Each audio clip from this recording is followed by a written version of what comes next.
नमस्ते बच्चों, आप लोगों का स्वागत है। अभी हमने पहला लेक्चर देखा था कैश फ्लो का, जिसमें मैंने आपको डिस्कशन किया था कि क्या क्या चीजें ऑपरेटिंग, क्या इन्वेस्टिंग और क्या फाइनेंसिंग में आती है। याद रखना, वो आपके एक नंबर के लिए तो ठीक था, लेकिन उसके आगे की अगर हम बात करें तो थोड़ा सा कॉन्सेप्ट को समझना। ये आज की क्लास बहुत ही इंपॉर्टेंट है, तो ध्यान समझना, क्योंकि आपको लॉजिक समझ आएगा इसके पीछे ये लॉजिक क्यों लग रहा है। तो देखो, मैं जो बात करूँ ध्यान से देखना बात को। देखो, कैश फ्लो के जो मेथड है ना, कैश फ्लो बनाने के दो मेथड है। एक होता है आपका डायरेक्ट मेथड और एक होता है आपका इनडायरेक्ट मेथड।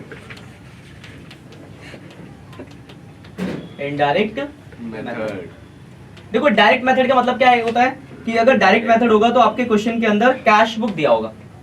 ओके, तो एक बात बताओ, अगर आपके पास कैश बुक दिया हो तो आपको कैश फ्लो बनाना तो बिल्कुल सिंपल हो गया, क्योंकि कैश फ्लो का मतलब है कि वो हमें लिखना है कैश से रिलेटेड चीजों को। कैश फ्लो स्टेटमेंट क्या है कि स्टेटमेंट जो कैश को दिखा रही है। तो अगर आपने कैश बुक गिवन दे रखा आपके क्वेश्चन के अंदर, तो आपके पास तो पता है कि कितना पैसा कहां से आ रहा है, कितना पैसा कहां जा रहा है। हाँ सर। तो आपको क्या करना होगा, तीन एक्टिविटी बनानी है। इन्वेस्टिंग में जो आता है वो इन्वेस्टिंग में भेजना है, जो फाइनेंसिंग में जाता है फाइनेंसिंग में भेजना है, और जो बच जाता है उसको कहां भेज देते हैं हम, ऑपरेटिंग। कैश बुक में तीनों बनानी है। कैश बुक मतलब होती तो यह है नहीं, अभी देख आगे बात करते हैं, इतना आसान नहीं है। मतलब बताऊंगा, अगर कैश बुक होता तो यानी आपके पास क्या होता, कैश से रिलेटेड सारी इंफॉर्मेशन होती, तो आपको कैश फ्लो बनाना बिल्कुल सिंपल हो जाता। बट आपको ये वाला मेथड नहीं पढ़ना, आपको पढ़ना है इनडायरेक्ट मेथड।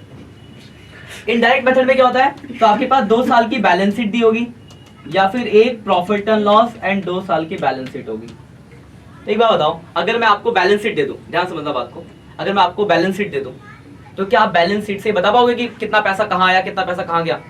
नहीं पता चल सकता। इसीलिए आपको एक इनडायरेक्ट मेथड लगाने होते हैं, आपको चीजों को निकालने के अलग से नोट्स वर्किंग नोट्स बनाने पड़ते हैं। तो जो सबसे पहले इसके अंदर है वो है ऑपरेटिंग का फॉर्मेट। तो हम पढ़ेंगे आज, जो ऑपरेटिंग का फॉर्मेट पढ़ेंगे, वो आपको आराम से याद करना है। अब उसके पीछे का लॉजिक समझना, जहां समझना है पूछ लेना, कि थोड़ा बहुत 11 से भी रिलेटेड होगा इसमें। तो हम बात करें ऑपरेटिंग का फॉर्मेट इनडायरेक्ट मेथड से। अगर डायरेक्ट होता तो कोई दिक्कत नहीं थी, लेकिन इनडायरेक्ट है, इस वजह से ये फॉर्मेट थोड़ा इतना बड़ा बन रहा है। तो देखो, ऑपरेटिंग का फॉर्मेट क्या है, हम बात करें cash flow from operating activity.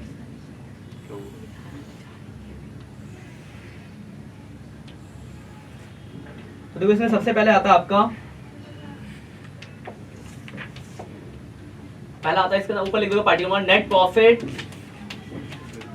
Before tax and extra ordinary item.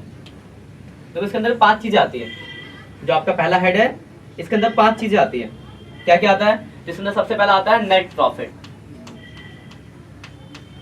आपके पास क्या होगा, 2 साल की बैलेंस शीट होगी, ध्यान से देखना। तो आपके पास 2 साल की बैलेंस शीट होगी, तो दोनों साल का पीएनएल दिया होगा रिजर्व एंड सरप्लस में। तो आपको क्या करना होगा, current year minus previous year, जो भी इनका डिफरेंस, जितना भी इस साल का प्रॉफिट होगा वो लिख लेना है। तो सबसे पहला आपका आ जाएगा प्रॉफिट। उसके बाद इसके अंदर आता है जनरल रिजर्व, इसके लिए भी same, current year minus previous year. दूसरी चीज आ गई। तीसरा आता है आपके इसके अंदर provision for tax, provision for tax, इसके लिए भी सेम है, current year minus provision for tax आपका करंट ईयर।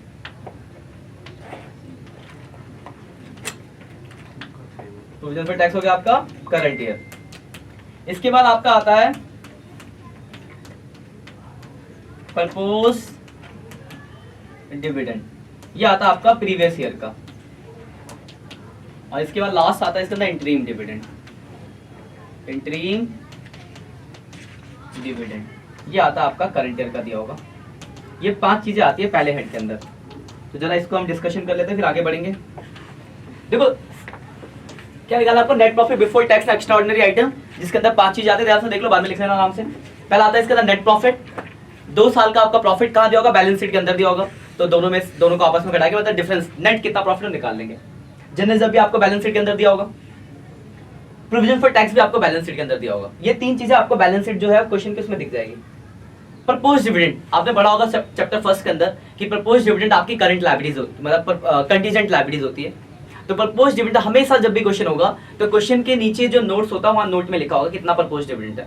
दोनों साल का दिया होगा, आपको प्रीवियस ईयर वाला लेना है, क्योंकि हम डिविडेंड देने का जो हमारा सिलसिला होता है, या तो जैसे हमने इस साल के एंड पे प्रॉफिट पता चलेगा कि हमें इतना प्रॉफिट हुआ है, तो अगले साल हम डिविडेंड बांटना चालू करेंगे। मतलब अगर ये 2019 है, ये 2022 है, तो 22 में हम क्या करेंगे, 21 का डिविडेंड बांटेंगे, तो प्रीवियस से इसलिए आया।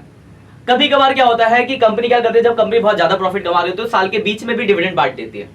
तो जब कंपनी करंट ईयर का dividend current year during the year distribute कर देती है तो उसको बोला जाता है इंटरिम डिविडेंड, उसको बोलते हैं हम इंटरिम डिविडेंड। तो ये हमेशा आपको मिलेगा एडजस्टमेंट के अंदर, नीचे क्वेश्चन के नीचे एडजस्टमेंट को लिखा होगा कि अपने कंपनी ने इतना इंटरिम डिविडेंड पे करा है, तो ये आ जाएगा। तो ये टोटल ये 5 चीजें हैं।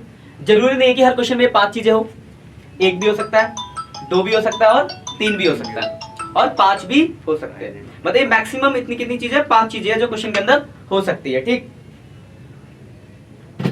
क्लियर बात है यहां तक? तो ये तो हो गया पहला एंड। अब देखो इसके पीछे, आप इसके नीचे का लॉजिक समझो, जो इसके नीचे हम चीजों को लिख रहे हैं। देखो एक बात समझो, आपके पास कैश बुक तो है नहीं, अगर कैश बुक होता तब तो फॉर्मेट बिल्कुल आसान होता ऑपरेटिंग का, पर अब कैश बुक नहीं है तो आपको कैश का पता नहीं है, तो आपने बेस किसको लिया है, नेट प्रॉफिट को। ये तो लिखा हमने टॉप पे, और आपने पढ़ा है नेट प्रॉफिट निकालने के लिए हम क्या करते हैं, सारे खर्चों को घटा देते हैं, तभी तो नेट प्रॉफिट आता है। लेकिन एक बात बताओ, अगर आप ऑपरेटिंग बना रहे हो तो क्या सारे खर्चे घटाने चाहिए थे हमें? हमें कौन से खर्चे घटाने चाहिए थे, सिर्फ ऑपरेटिंग वाले। तो अगर बाकी जो खर्चे घटेगा उसको मैं जोड़ दूं तो मैं ऑपरेटिंग में पहुंच जाऊंगा। अगर हमने सारे खर्चे घटा रखे, नेट प्रॉफिट का मतलब क्या है, सारे खर्चे घट गए, लेकिन हमें कौन से खर्चे घटाने थे, सिर्फ ऑपरेटिंग, वो भी कैश वाले। तो बाकी जो खर्चे नहीं घटने चाहिए थे उसको अगर मैं वापस प्लस कर दूं तो ऑपरेटिंग में पहुंच जाऊंगा। तो ये इनडायरेक्ट फॉर्मेट है, तो आपको इनडायरेक्ट सोचना है। तो इसके बाद हम, इसके बाद पहला स्टेज तो ये हो गया, तो दूसरे स्टेज में हम ऐड करते हैं, रीजन समझिए ऐड करने का। क्या ऐड करते हैं, non cash non operating expenses. तो जितने भी नॉन कैश और नॉन ऑपरेटिंग एक्सपेंसेस होंगे उसको हम क्या कर देंगे, ऐड कर देंगे। क्लियर है बात? समझा रीजन क्यों ऐड कर रहे हैं? क्योंकि नेट प्रॉफिट का मतलब है सारा खर्चा घट गया, लेकिन अगर आप ऑपरेटिंग बना रहे हो तो आपको सिर्फ ऑपरेटिंग खर्चे ही घटाने चाहिए थे, तो बाकी जो खर्चे घटे उसको वापस हम क्या कर रहे हैं, ऐड कर रहे हैं। तो इसमें हम ऐड कर देंगे नॉन कैश और नॉन ऑपरेटिंग एक्सपेंसेस। अब नॉन ऑपरेटिंग आप जानते हो, नॉन कैश में लिखते हैं, तो नॉन कैश में जैसे डेप्रिसिएशन, नॉन कैश खर्चा है तो डेप्रिसिएशन हो गया, loss on sale of assets हो गया, ये नॉन कैश हो गया। नॉन ऑपरेटिंग जैसे इंटरेस्ट पेड, इंटरेस्ट पेड किसका पार्ट होता है, फाइनेंसिंग का। उसके बाद goodwill amortise, goodwill return of, या फिर प्रीलिमिनरी एक्सपेंस, ये सब आपके किसके अंदर आ जाएंगे, दूसरे हेड के अंदर। क्लियर बात? तो हमने क्या किया, सबसे पहले नेट प्रॉफिट पहला हेड हो गया, फिर हमने ऐड किए non cash non operating expenses. यहां तक कोई दिक्कत? No sir. अब देखो एक बात बताओ, जैसे आपने non cash non operating expenses को घटाया, वैसे non cash non operating income को क्या करना पड़ेगा आपको, ये खर्चे ऐड किए तो माइनस कर सकते। देखो क्या नेट प्रॉफिट का मतलब क्या, कि सारे इसका तो ये समझ आ गया नहीं वाला, क्लियर है ना? ये ऐड क्यों करा, क्योंकि अगर आपने नेट प्रॉफिट लिखा है तो आपने सारे खर्चे घटा दिए, तो जो नॉन ऑपरेटिंग खर्चे नहीं घटने चाहिए तो उसको आपने वापस ऐड कर दिया। वैसे ही अगर आपने नेट प्रॉफिट लिखा तो आपने सारी इनकम जोड़ रखी होगी, लेकिन आपको सिर्फ कौन सी इनकम जोड़नी चाहिए, तो ऑपरेटिंग। तो जो बाकी इनकम जुड़ी उसको क्या करना पड़ेगा, माइनस। तो उसके बाद थर्ड स्टेज इसमें यही आएगा, माइनस कर देंगे, क्या माइनस कर देंगे, तो थर्ड स्टेज हो जाएगा, माइनस होगा non cash non operating income. Total इसमें 4 स्टेज, ये तीसरा स्टेज आया इसका। तो इसके अंदर देखो नॉन कैश के अंदर आ जाएगा आपका appreciation, profit on sale of assets, profit मतलब गेन, ठीक है ना। उसके बाद नॉन ऑपरेटिंग के अंदर आ जाएगा आपका interest receive, dividend receive, rental income, ठीक है ना। ये सब आपके नॉन ऑपरेटिंग है, नॉन ऑपरेटिंग इनकम है। हाँ, तो यहां तक हम प्लस माइनस करेंगे तो आपका आ जाएगा, इसके बाद जो निकलेगा net profit before working capital change. ठीक है, देखो हमने क्या किया था, अब दोबारा से देख लो, क्योंकि वर्किंग कैपिटल चेंज पहला, देखो ये 5 आपको याद रखनी पड़ेंगे। पहला है ये 5 चीजें आती है, क्या आपका net profit before tax extraordinary, जिसमें 5 चीजें याद रखनी पड़ेगी आपको। उसके बाद ऐड होते हैं non cash non operating expenses, ये आपको ऐसे ही बता देंगे, ये नॉन कैश वाले, ये नॉन ऑपरेटिंग वाले। ये देख लो इंटरेस्ट पेड फाइनेंसिंग होता है। उसके बाद माइनस होता है आपका non cash non operating income, जिसके बाद आपका आ जाएगा net profit before working capital change. अरे बताओ वर्किंग कैपिटल क्या होता है, तो आपको बताऊंगा वर्किंग कैपिटल के बाद 2 चीजें बच जाती है, सीए और सीएल।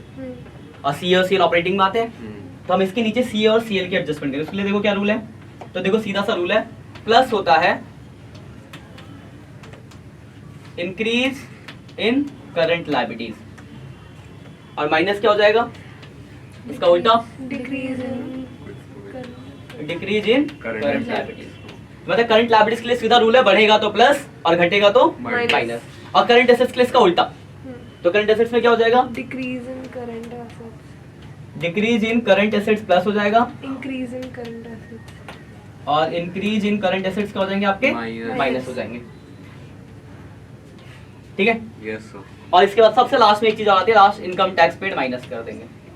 ठीक है, इनकम टैक्स पेड माइनस कर, यहाँ तक ही आता आपके फॉर्मेट में, फिर आप इसको जोड़ लोगे तो यहाँ से जो भी निकलेगा वो ऑपरेटिंग का आंसर हो जाएगा, cash flow from operating expense, cash flow from operating activity, sorry activity.